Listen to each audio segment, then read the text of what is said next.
ये जो question 19th है, इसमें हमें दिया हुआ है कि a trust fund has ₹30,000 that must be invested in 2 different type of bonds. ठीक है, तो पहला वाला बॉन्ड कितना इंटरेस्ट पे करता है? 5% पर ईयर। ठीक है, और दूसरा वाला कितना पे करता है बॉन्ड? 7% per year. ठीक है, तो हमने मैट्रिक्स का मल्टीप्लिकेशन का यूज़ करके ये बताना है कि ₹30,000 को 2 टाइप के बॉन्ड्स में हम किस प्रकार से डिस्ट्रीब्यूट करेंगे, है ना। कि पहला वाले केस में हमको टोटल इंटरेस्ट कितना मिल जाए? 1800, और दूसरे वाले में 2000। ठीक है, तो देखो यहाँ पे हम ये लेट करते हैं कि let ₹X be invested in bond 1। ठीक है, एंड तो ऑटोमेटिकली दूसरे वाले बॉन्ड पे हम कितना इन्वेस्ट कर देंगे?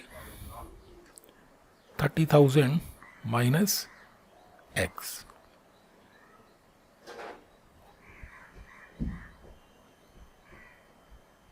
ठीक है, तो ये जो हमने इन्वेस्टमेंट की है उसका हम मैट्रिक्स बना लेंगे। तो पहले वाले बॉन्ड में हमने कितना इन्वेस्ट किया है? ₹X, और दूसरे वाले में हमने कितना इन्वेस्ट किया है? ₹30,000 माइनस X। तो ये तो हो गई हमारी 2 टाइप के बॉन्ड्स में इन्वेस्टमेंट। ठीक है, और इंटरेस्ट कितना पे कर रहा है ये जो पहला वाला बॉन्ड है वो कितना इंटरेस्ट पे कर रहा है? 5% पर एनम। ठीक है, 5% का मतलब हो गया 5/100, और दूसरा वाला बॉन्ड कितना पे कर रहा है? 7/100। ठीक है, तो ये हो गया बॉन्ड्स और ये हो गया इंटरेस्ट। तो इन दोनों मैट्रिसेस को अगर हम मल्टीप्लाई करेंगे तो हमें क्या मिल जाएगा? The interest. ठीक है, तो ये जो है 1/2 का मैट्रिक्स है, और ये वाला मैट्रिक्स जो है पोस्ट फैक्टर वो क्या है? 2/1 का। तो जो आंसर आएगा मल्टीप्लिकेशन का वो क्या आएगा? 1/1। ठीक है, और ये जो है एलिमेंट कैसे मिलेगा? इस रो को इस कॉलम से मल्टीप्लाई कर देंगे। तो x इंटू 5/100 कितना आ जाएगा? 5x/100। ठीक है, प्लस इसको अगर हम इससे मल्टीप्लाई करेंगे तो क्या आएगा? 7 3 21, और इसके पीछे 4 जीरो लगा दी। ठीक है, माइनस 7x अपॉन 100। ठीक है, तो देखो पहले वाले केस में हमें जो टोटल इंटरेस्ट मिल रहा है वो कितना मिल रहा है? 1800।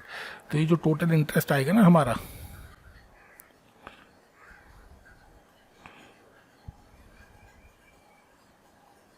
ये कितना आ जाएगा? 1800। ठीक है, अब अगर इस पूरी इक्वेशन को मैं मल्टीप्लाई कर दूं 100 से, ठीक है, तो हमें कितना मिल जाएगा?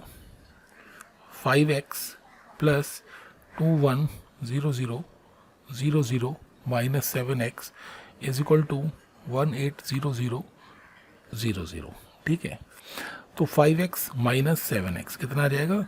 Minus 2x। ठीक है, तो ये 180000 माइनस 210000, ये वाली टर्म इधर जाके नेगेटिव हो गई। ठीक है, तो इसका आंसर कितना आएगा? देखो ये भी 4 जीरोज हैं और ये भी 4 जीरोज, तो 18 माइनस 21 कितना आ गया? -3, और ये 4 जीरोज को हम एज इट इज़ लिख देते हैं। तो ये माइनस से माइनस साइन कैंसिल हो जाएगा, तो x की वैल्यू कितनी आ जाएगी? 15,000। ठीक है, तो इसका मतलब देयरफॉर इन बॉन्ड 1 ₹15,000 इन्वेस्टेड। ठीक है, add in bond 2 rupees, total तो 30,000 इन्वेस्ट करना था। ठीक है, तो 15,000 अगर पहले वाले बॉन्ड में इन्वेस्ट कर दिए तो 30,000 माइनस 15,000 दैट इज 50,000 जो है दूसरे बॉन्ड में भी हमने इन्वेस्ट कर दिए। ठीक है, तो ये हो गया पहले वाले का आंसर। अच्छा, दूसरे वाले में जो इंटरेस्ट है ना टोटल, वो कितना दे रखा है 2,000। तो ये जो टोटल इंटरेस्ट आ रहा है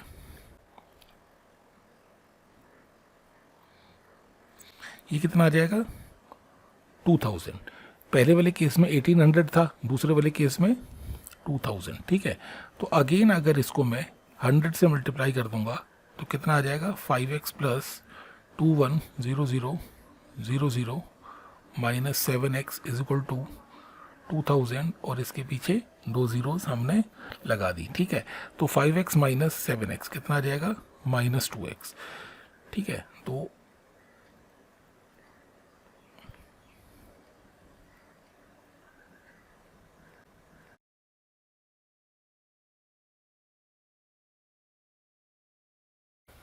ठीक है, तो अगर हम देखेंगे इसके पीछे कितनी जीरोज हैं 4 और इसके पीछे कितनी जीरोज हैं 4, तो 20 माइनस 21 कितना आ गया -1 और ये 4 जीरोस एज इट इज हमने लगा दी। तो x की वैल्यू कितनी आ जाएगी 5,000। ठीक है, तो इसका मतलब इन दिस केस, ये जो सेकंड केस है इसमें देयरफॉर रुपीज 5,000 जो है वो इन्वेस्ट किया है बॉन्ड 1 में। ठीक है, और 30,000 माइनस 5,000 दैट इज 25,000 जो इन्वेस्टेड है वो किस में है बॉन्ड सेकंड। ठीक है, अब देखो ये जो है क्वेश्चन 20th में वो कहता है कि एक बुक शॉप है किसी पर्टिकुलर स्कूल की, उसके पास क्या है 10 डजन केमिस्ट्री बुक्स। ठीक है, 10 डजन हो गई केमिस्ट्री की बुक्स और 8 डजन हो गई फिजिक्स बुक्स और जो 10 डजन है वो क्या है इकोनॉमिक्स की बुक्स। ठीक है, तो इनका जो प्राइस है वो कितना दे रखा है ₹80,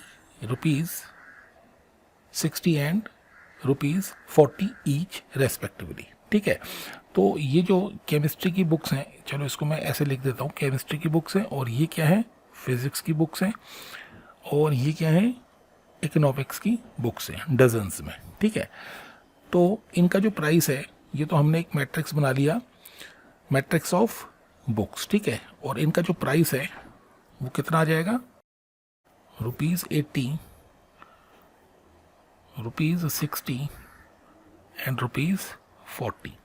ठीक है, ये हो गया प्राइस और ये हो गया बुक्स। ठीक है ना, इन डजन। ठीक है, और ये प्राइस क्या है इन रुपीस। तो अगर नंबर ऑफ बुक्स को प्राइस से मल्टीप्लाई कर देंगे तो हमारे पास टोटल कॉस्ट आ जाएगी। अच्छा, इसको अगर हम इससे मल्टीप्लाई कर देंगे तो कितना आ जाएगा ये 800।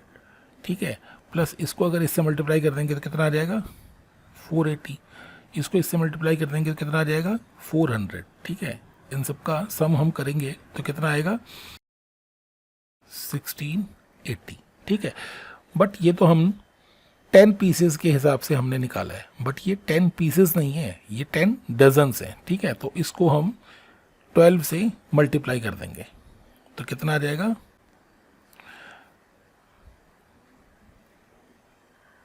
तो हमारे पास आ गया 21,201,60। ठीक है, देयरफॉर वो कहता है find the total amount the book shop will receive. Therefore the book shop will receive ₹20,160।